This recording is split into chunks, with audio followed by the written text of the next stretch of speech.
Hey everyone, thank you so much for tuning in. My name is Cassie Riva. I'm the events coordinator at an Unlikely Story bookstore. Before we start, I wanted to give you a few technical points. If at any point you lose your video or the audio quality goes down, click on the help button in the upper right corner of your screen and follow the prompts, or just log off and log right back in. Any questions for the authors can be written in the question and answer box at the bottom of your screen. If you'd like to buy the book, there's a button in the lower middle part of the screen that's going to take you directly to our website. And when you purchase Shine Your Icy Crown from an Unlikely Story, you're going to get this really cool, really beautiful book plate signed by Amanda Lovelace. I am so excited to be introducing bestselling and award-winning author Amanda Lovelace, who's celebrating the book birthday of her second installment in her new feminist poetry series, You Are Your Own Fairy Tale, called Shine Your Icy Crown. Shine Your Icy Crown is a powerful collection of poems that all women can relate to. Written from Amanda's own experience, she lets readers know to never let society dictate the limits of your potential, and that you don't need a king in order to be a queen. Amanda is also the author of the Women Are Some Kind of Magic trilogy and the co-creator of the Believe in Your Own Magic Oracle deck. When she isn't reading or writing, you can find her casting spells and drinking a lot of coffee in her home on the Jersey Shore, where she resides with her 3 cats and spouse. Speaking of, interviewing Amanda tonight is her pro wrestler turned poet spouse, Parker Lee.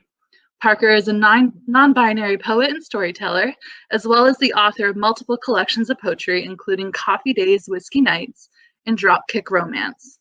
Parker also drinks a lot of coffee. We're big coffee fans here. We've hosted Amanda Lovelace and Parker Lee a few times at the store, and it's my pleasure to now welcome them to our virtual stage. Amanda and Parker, thank you so much for joining us tonight. Let's get you guys back up on the screen. Happy book birthday. Thank you. Thanks for having us. Yes, thanks so much for having us. So, Amanda, long time no see. 5 minutes ago. Yeah. The joke is because we live in the same house together. Anyway, Amanda, today we're here to celebrate the release of Shine Your Icy Crown, which is the second installment in the You Are Your Own Fairy Tale series. And not only is it the second installment in a series, but it's also your 7th book. So I'm just wondering, how does it feel to know that you've published 7 full-length poetry collections already? It's a mixture of amazing, weird, and surreal. Sorry, is there a lot of my voice layered? Should I put on headphones maybe? Maybe. That's not too bad, but I hear it a little bit. Wonder if I can get this working as quick as possible.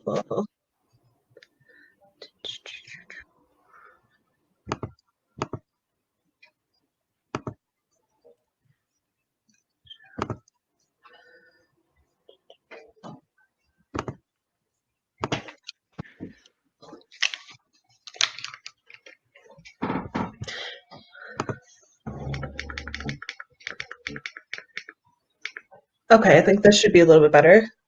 That sounds good. Okay, cool. Okay, so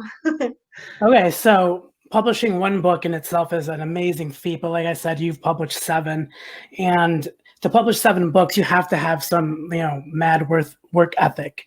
So I'm wondering if you could kind of talk about your writing process a little bit. Do you have any daily routines or rituals that you enact when you hunker down in your office and write your next masterpiece? So I admittedly don't write every single day. So when I'm writing a book, I'm always in the zone of the book. A lot of poets write poems daily about their everyday issues, but when I'm writing a book, that's all I'm writing about. So I will keep a little notes file, and that's where I'll take down my daily inspiration and compile it all there, and then choose a few days a week to go to the computer, go to the book file, and that's where I will flesh them out. Some of them come out fully fleshed out, but usually I have to flesh them out, figure them out, put them in whatever order. And yeah, so I don't write every single day. And I think poetry, it's very fragile for me because it's so emotional, and I can't force it, basically. So I don't write every single day. But when I do, that's what I do. I'll sit down with a cup of coffee or a cup of tea to help inspire me, light a candle, get all cozy, and that's what I usually do. Sounds good. We love coffee in this house. Before we get into your new book, I do want to take it back just a little bit. Your Women Are Some Kind of Magic series is a highly beloved and highly celebrated series. And I'm just wondering, heading into the new series, was there any kind of pressure, whether it was self-imposed pressure or otherwise, going into the new series and following up such a highly successful series as the Women Are Some Kind of Magic series was? I think there was definitely a little bit of pressure because my first series did so well, was received so well. And I think I felt a lot of pressure, especially writing The Mermaid's Voice Returns in this one, and being able to end it on a note that made the most people happy. And I feel like people are really divided about that book. But as soon as that book was done, like I was done, and I actually wrote a duology. I was between the last two books in the Women Are Some Kind of Magic series, and then between Women Are Some Kind of Magic and You Are Your Own Fairy Tale. So I think I got that little bit of a break. So there wasn't a ton of pressure because I was already doing the series during Women Are Some Kind of Magic and then between. And with You Are Your Own Fairy Tale, I think there was less pressure because I was intentionally going in and writing a bit of a quieter series, although there was a lot of fairy tale things in both series. I was intentionally writing a quieter series, and I definitely do cover serious issues and things like that. But I already knew I was doing something different, and I try to think of it like a completely different entity and try to take the pressure off of myself.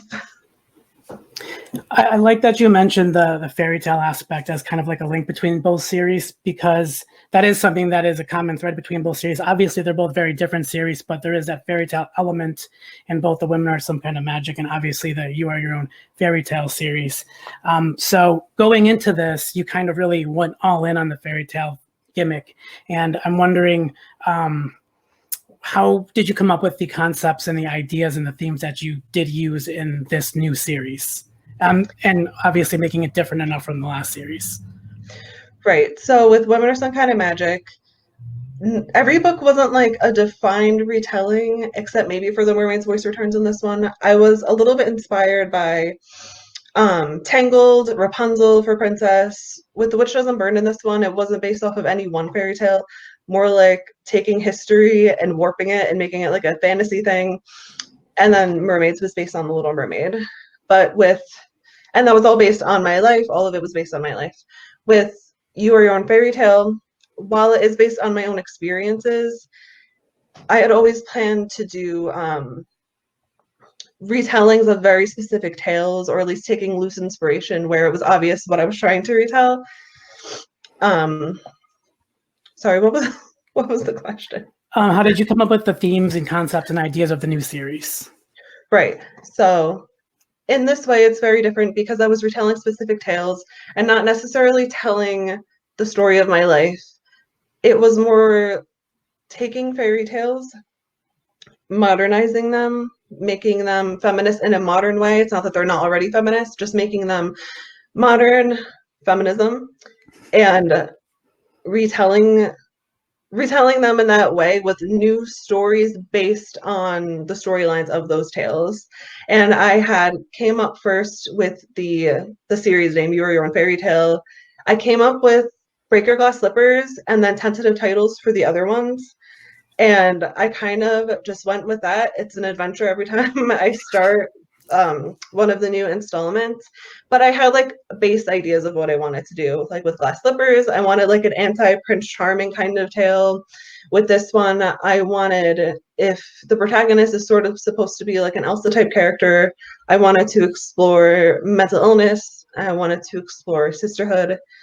So yeah, that's how I came up with that. Cool. So you mentioned Elsa, and you mentioned kind of how you borrowed from The Little Mermaid for Mermaids. The Mermaid's Voice Returns on this one. Break Your Glass Slippers is obviously inspired by Cinderella. So I'm wondering, were there multiple tales? Like what inspired you going into Shine Your Icy Crown? Yes, so I talked about it a little bit before. I was loosely inspired by Frozen. I was also loosely inspired by Game of Thrones, specifically the end of the series where Sansa and Arya get together and they're exploring their very complicated sister relationship after having been away from each other for so long. I wanted to explore a similar kind of sister dynamic in a fantasy setting, just like those two stories. And they also just happen to have like a winter element stuck in there. But while I continued to write, I felt like I was getting inspired by things I hadn't intended to. And that's the wonderful thing about the series. I get to decide what I'm inspired by and what I include because it's not based specifically on my life. I'm getting to tell a story just based on my own experiences, fitting within the mold of whatever plot that I figure out. So I ended up getting inspired by Narnia. I really was inspired by the White Witch character. There are poems very clearly written that are inspired by Snow White.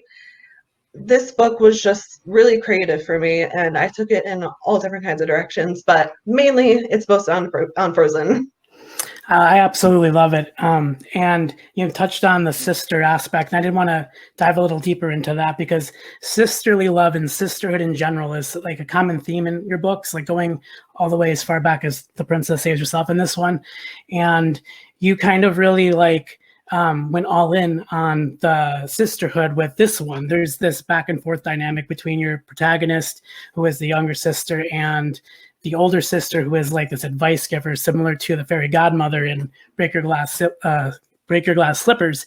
So I'm wondering why it was so important to you to showcase that sisterly bond, and why you made it such a large focus in this book. So after I wrote To Drink Coffee with a Ghost, and that was about childhood abuse. It was about me and my mom, who was deceased. But I did get to explore a little bit of my relationship with my own sister since she was there. And I couldn't not touch on my childhood without talking about her. And I really wanted to explore that more, but that was not the book to do it. And just as well, I wrote a self-published poetry release with my friends Trista and Nikita, where we talked about another kind of sisterhood, like more like friends sisterhood, not by blood. And especially after writing Break Your Glass Slippers, I wanted to take a new dynamic and not just do another version of the fairy godmother. I wanted to do something more human, and I also wanted to give her like a bit of her own story.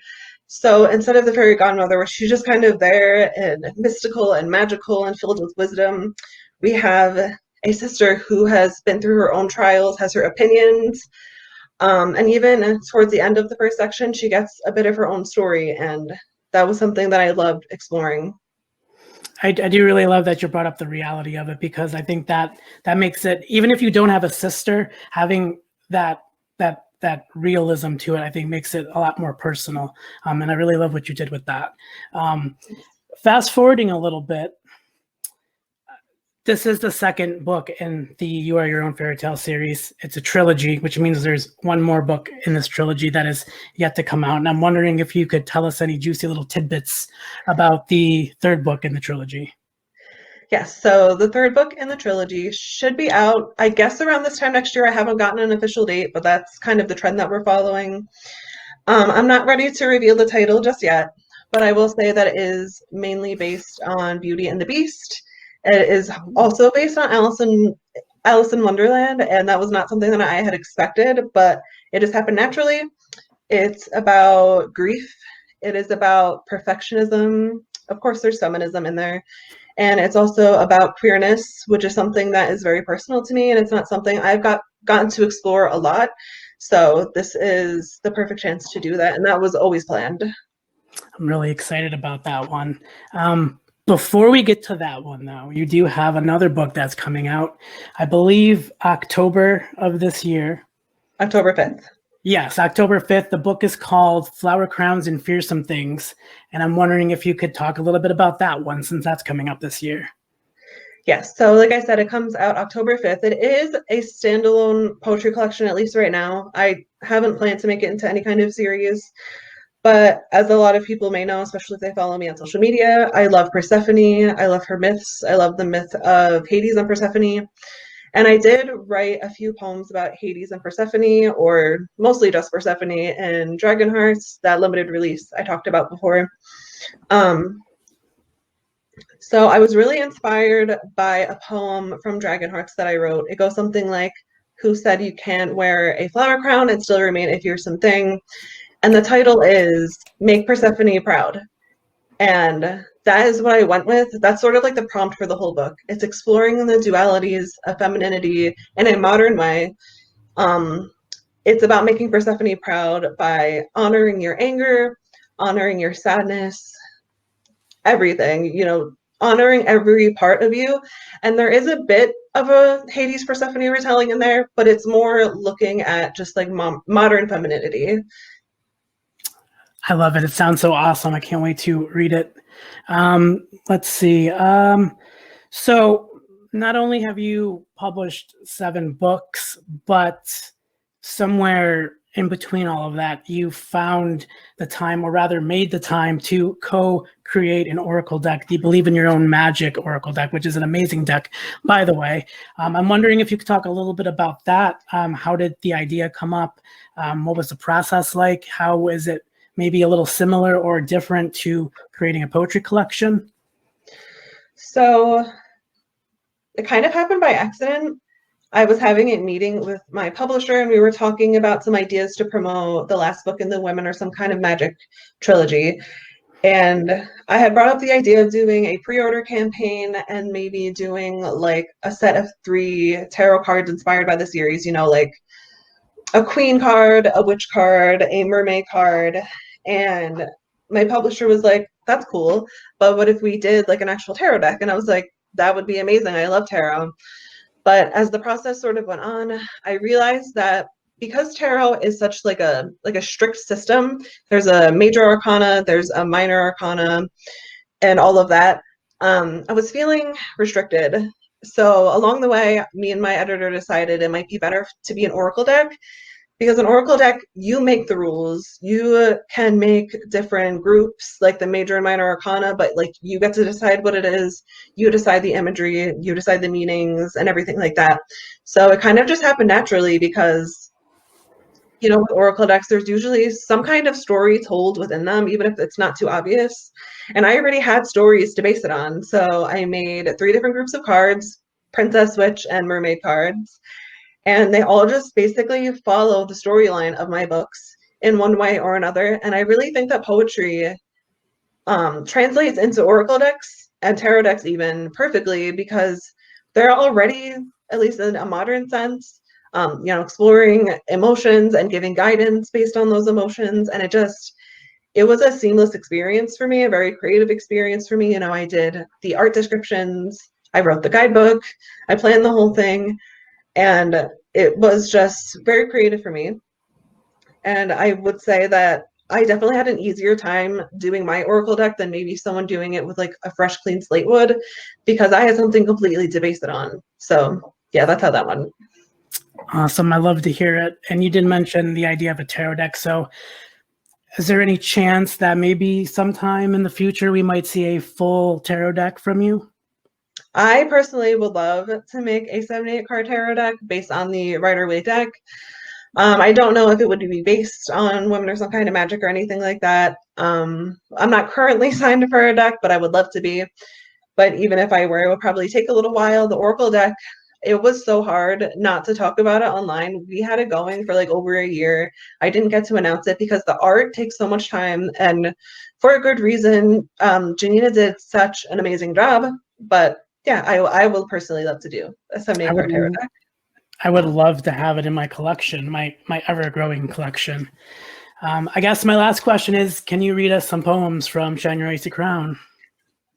Absolutely. So just to preface this, Shine Your Icy Crown, just like Break Your Glass Slippers, has 2 separate sections. In the first section, we have a story of a girl told from a narrator's point of view, and her sister giving her much needed advice. And in the second section, that is when the protagonist comes into herself and she's writing her own poems. So that's why you'll see like a shift in the perspective and the pronouns and things like that.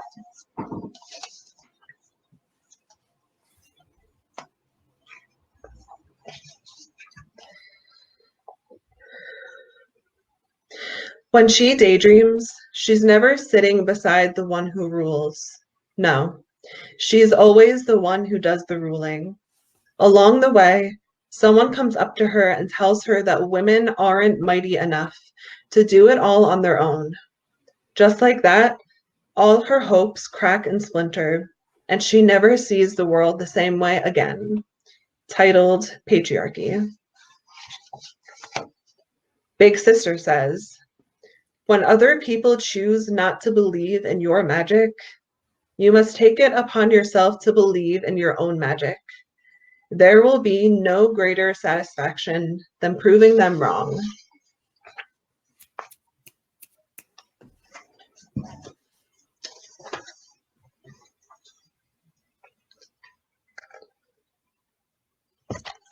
Whenever she's in a room filled with people, she can't help but to feel like she doesn't belong there.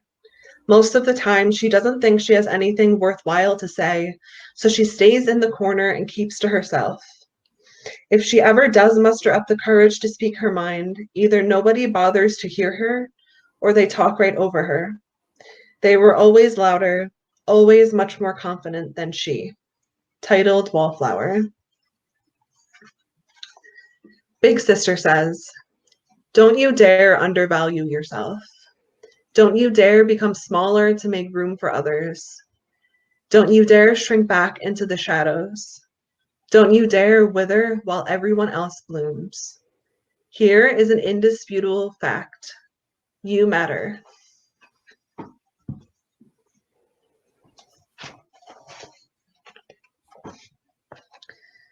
Every night she hears a small, persistent voice that tries to convince her that no one has ever felt as sad or as lonely or as insignificant as she does right now. Titled Snow Princess. Big Sister says, our minds can often feel like a fortress from which we have little hope of escaping. It's very good at making you think that things have always been this way and can never get better, but it can get better, and it will. There is a beginning, a middle, and an end to every single book, and some books even have sequels. You're only at the beginning of the very first book. Give the rest of your story a chance to unfold.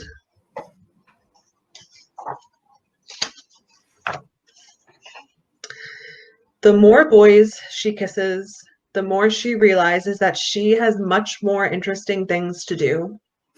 She wonders whether something is wrong with her. Big Sister says, it's perfectly okay if what you want for yourself isn't what other people want for you. This is your fairy tale, darling. You're the only one who has to live it, so you're the only one who has to be happy with it.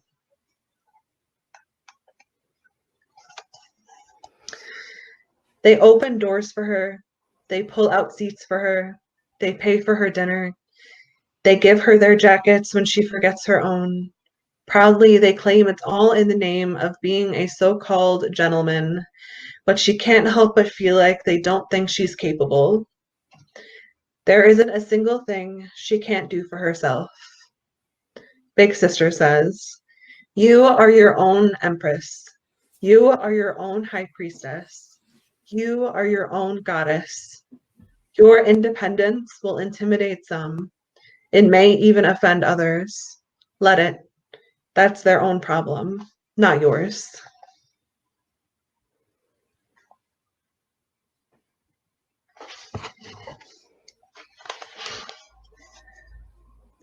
She always looked up to strong women protagonists.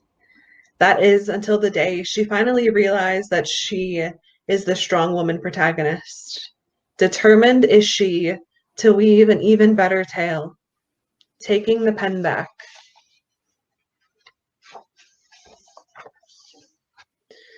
Mothers are amazing. There's no question about it. But keep in mind that motherhood is not the only way to be amazing for anyone who needs to hear it.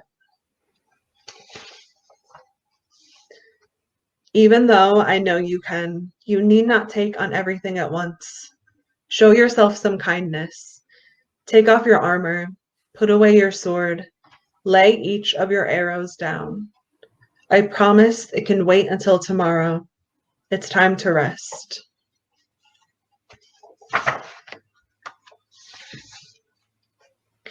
Taking care of your needs when you have no motivation to. Small magic. I've learned not to let it upset me when someone points out my scars and questions how they came to be. Years ago, I might have made up a terrible excuse or tried to escape. Now I tell them, thank you so much for noticing. They are the indisputable proof that I have not only lived, but prospered, despite every odd that was ever against me. A modern fairy tale. Thank you. Thank you for reading for us, and thank you for chatting it up with me. I think now it's time to go ahead and we'll turn it over to your readers. I'm going to go ahead and go through this question box, and I'll ask you some of their questions, okay? Okay, so Amanda, what is your favorite song from Evermore? Oh my gosh. I know it's probably basic, but I really love Willow. I love the million remixes that she did too. Like I listened to it, I was cleaning the other night listening to the remixes. There's just something magical about it, and it helps that the music video was very witchy and stuff like that. So that's exactly where my mind goes. So that's definitely my favorite. Very, very, very good. That's a great song. The whole album's good. I only got a couple skips myself, but I'll keep those private. I don't want to start a scene here. Let's see. Amanda, what is your favorite tarot card? The first one that popped into my head was Strength. It changes sometimes. Like I really love Temperance too, but I think Strength just really speaks to me, especially because there's some like birth chart thing that you can do, and you add up like your birthday or something and you come up with your tarot card, and that's my tarot card is Strength. So that really just speaks to me as a Scorpio and just as someone who is trying to empower herself and others.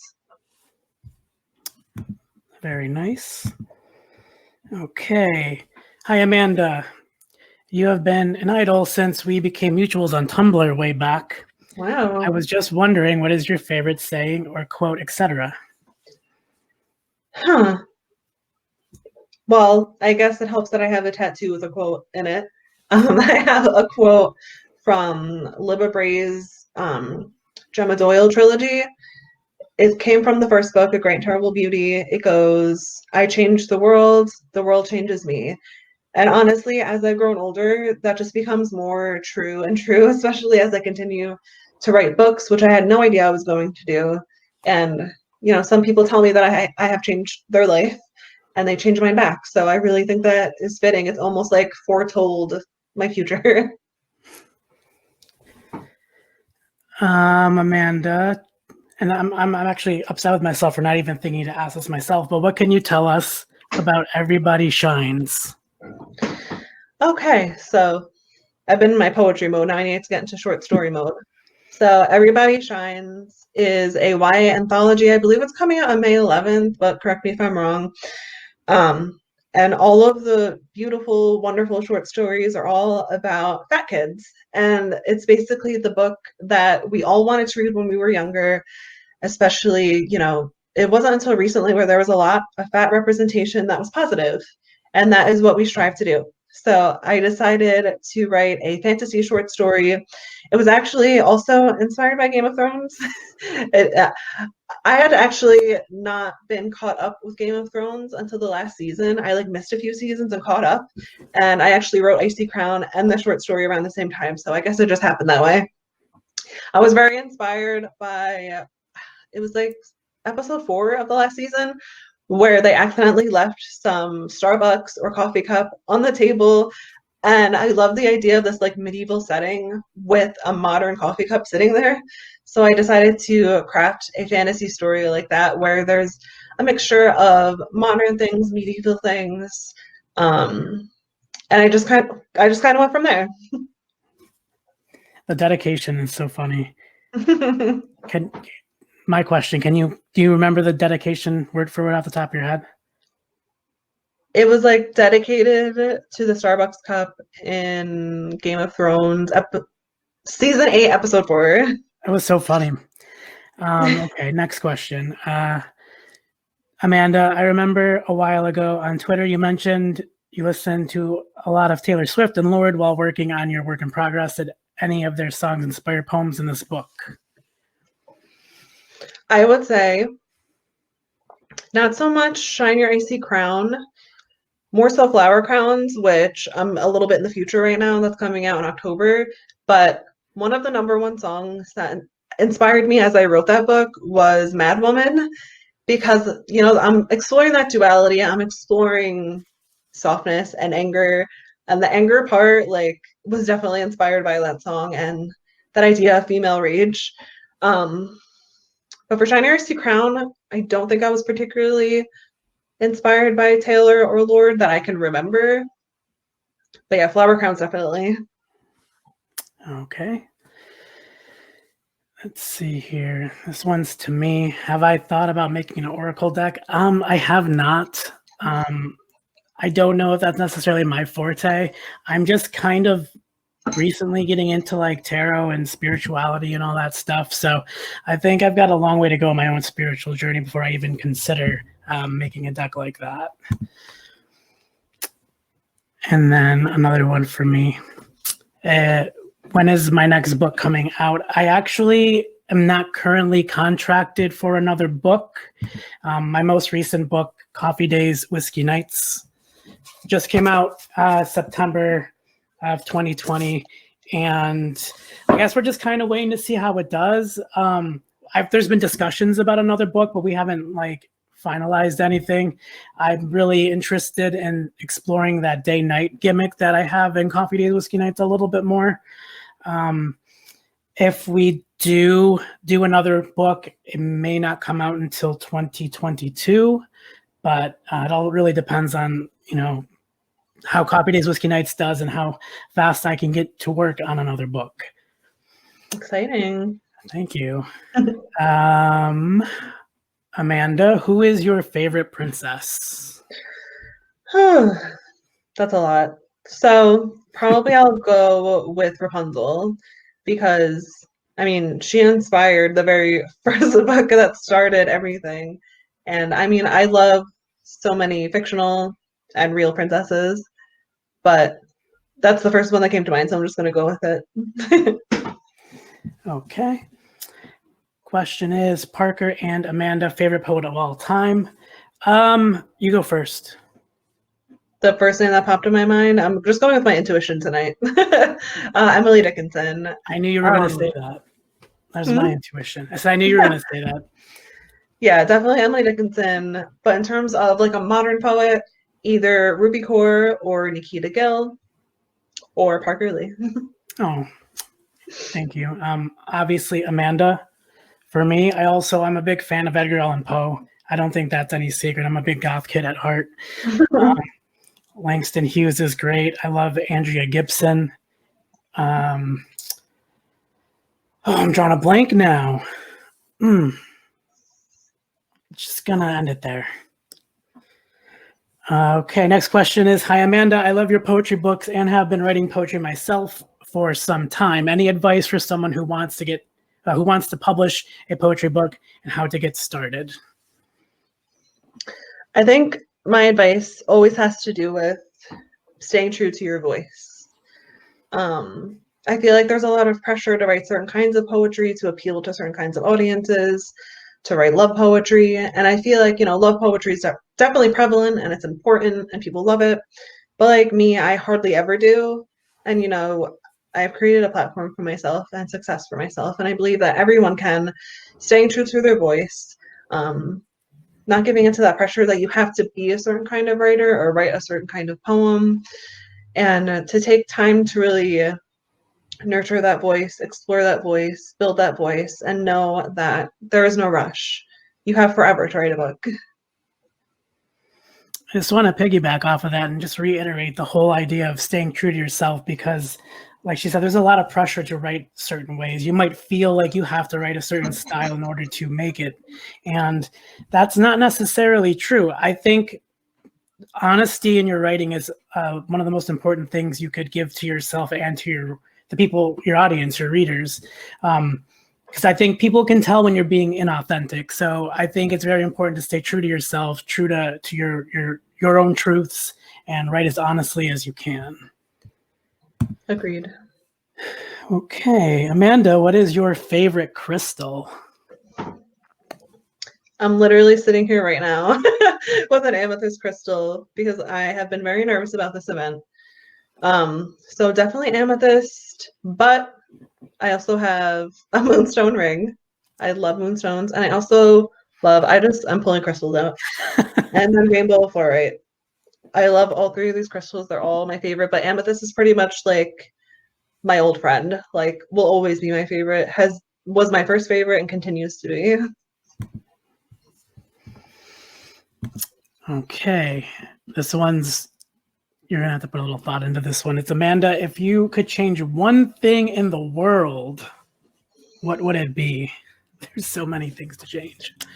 I mean, look at the time that we're living in. Yeah. I would love for us to all go back to normal, but normal was also not good enough. Like, I don't want to say like world peace, but I wish that everyone could just live their true, authentic lives unafraid. Okay, Amanda, do you read Lore Olympus? I'm not sure what that is. Do you know what that is? Is that Percy Jackson? I think it might be related. But no, I don't. Okay. This is to both of us.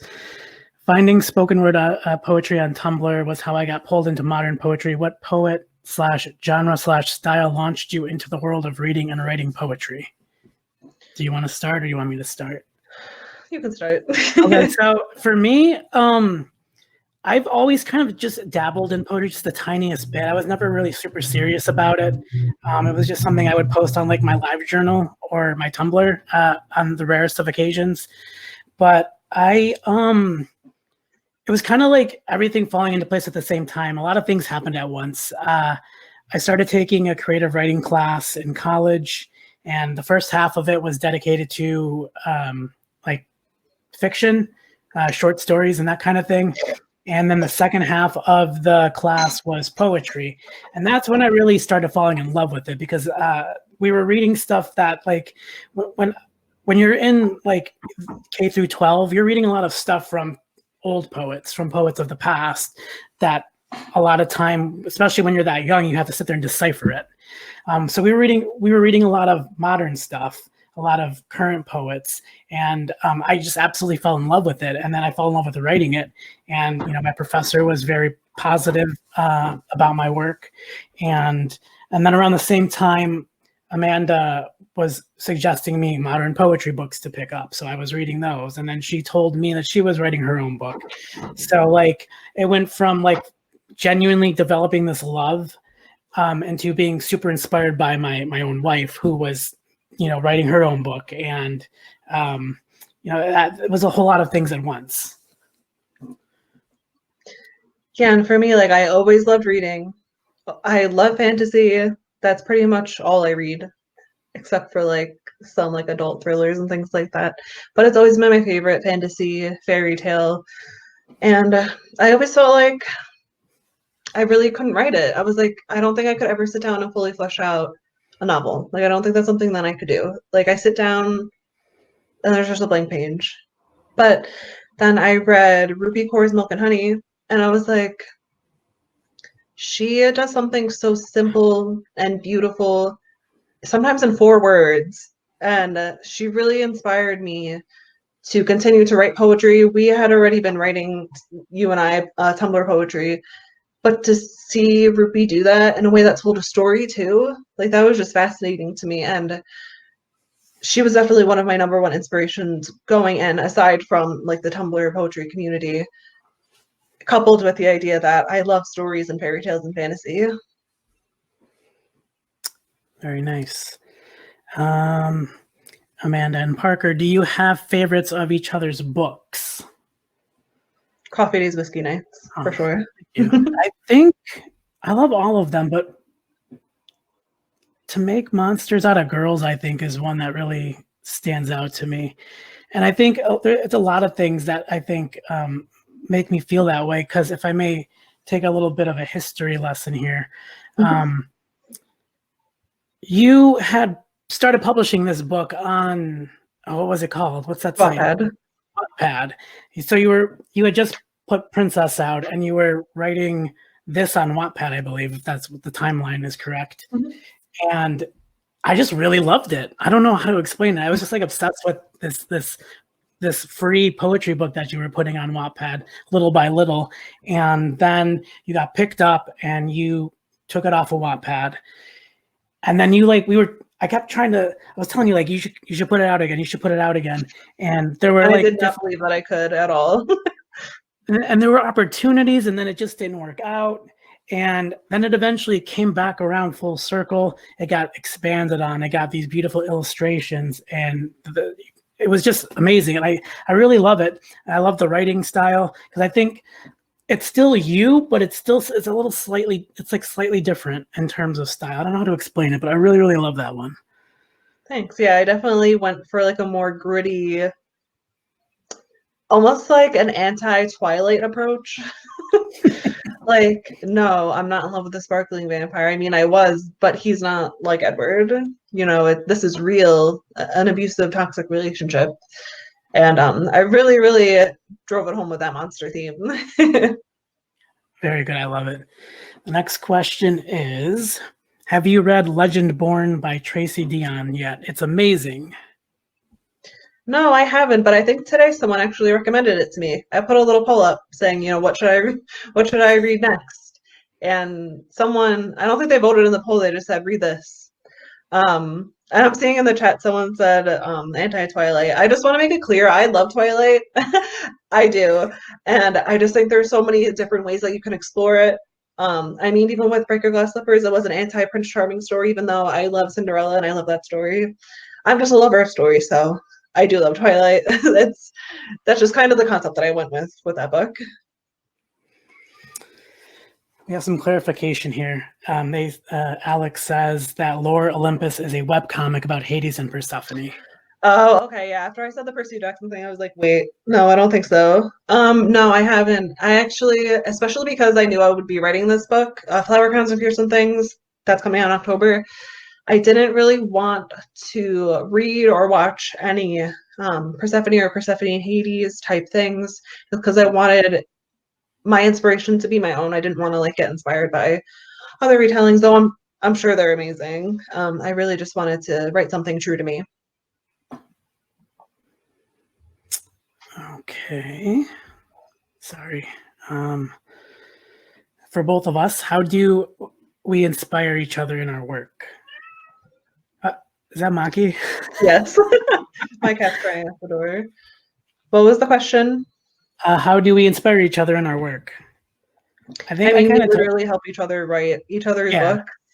Like, we're there from the very first page to the very last. We're beta reading. We're writing poems about each other. It's just all encompassing.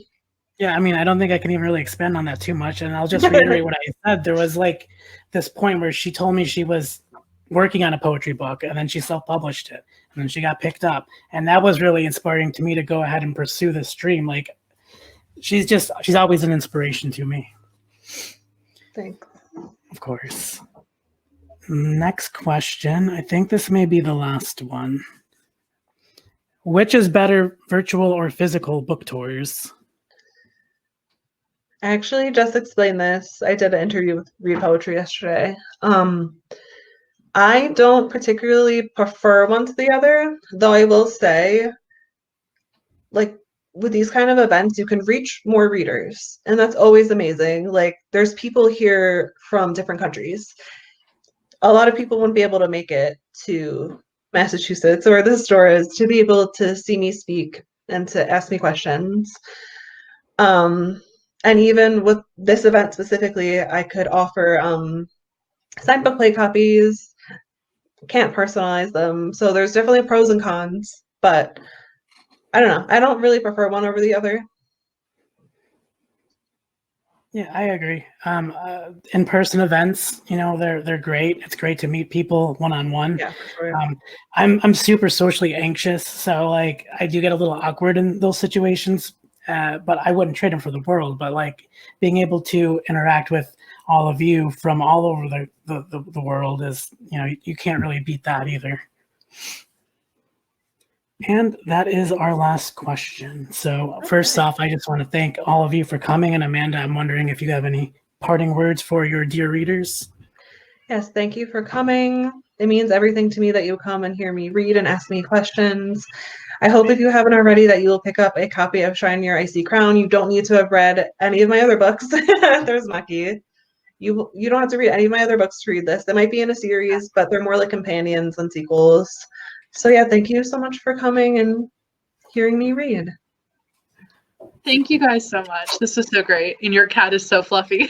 Yeah, thank you. Thank you so much. This was so good. I've never read a poetry collection before, and I have read this book 3 times this week because it is that good. Every woman needs to read this. Read it to your daughters. Get it for your sister. Click that green button. It's going to take you right to our website, and you're going to get a really, really pretty signed bookplate from Amanda. Very gorgeous. Got a really cute, whimsical illustration. And all the illustrations in here are super cute and charming and whimsical. It's an absolutely gorgeous book. Thank you guys so much. Thank you for having us. Have a good night, everyone. Bye. Bye.